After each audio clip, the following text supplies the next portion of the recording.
Hello, my name is Swiyyah Woodard, and this is my brave. I always saw myself as normal. I never had any disciplinary problems in school. I made decent grades. My mom said I was the most normal child she ever had.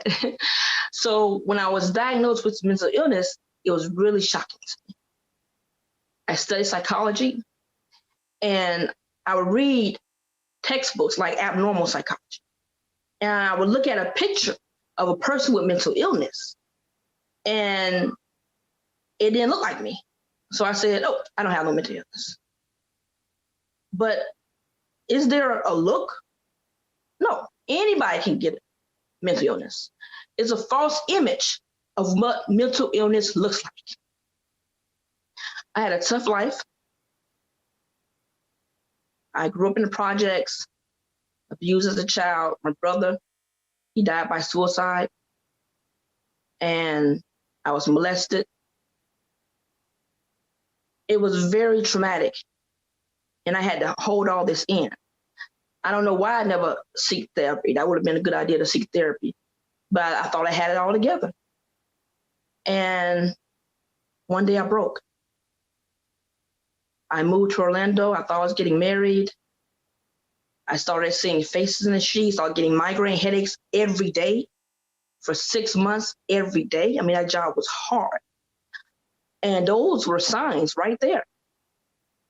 And so I was hospitalized. And the psychiatrist said, you have paranoid schizophrenia. I said, no, look at me. I keep myself up.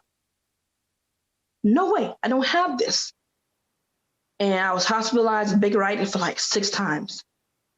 And I eventually got enough courage to take medication. And so I went to a pharmacist. And that was hard because finally I had to admit that something was wrong with me and I needed help, right? So I went to the pharmacist. And I said, I need help. Here's my prescription. And he saw me crying. He saw me upset. He said, you're okay. You're just mentally exhausted. Take your medication. You'll be fine. And I've been taking medication ever since then. And 14 years, 13, 14 years, I was doing great. And then I had a relapse when I had my child, and that was very tough. But I'm on medication now, and I would advise anybody, if you're diagnosed with a disorder, if you're a professional coach or therapist or psychiatrist says that they feel you should be on medication, listen to them. Because all that trauma that you're going through, you don't have to go through. And man, I heard about This Is Brave, and I felt like it was such a great connection because I want to help end the stigma on mental illness. And so today, I'm a published author. My book is called Don't Call Me Crazy, I'm Just in Love. And it's inspired by my true story of surviving schizophrenia. And I wrote it because I didn't want other people to suffer like I had to suffer. I wanted people to live a happy and productive life, and you can. Oh, I'm living a happy life right now. You can. And so I want to read just a little bit of my book. She is so scared to admit she has a problem, but she has to build up the strength to ask for help. She calls her mother on the way to the pharmacy.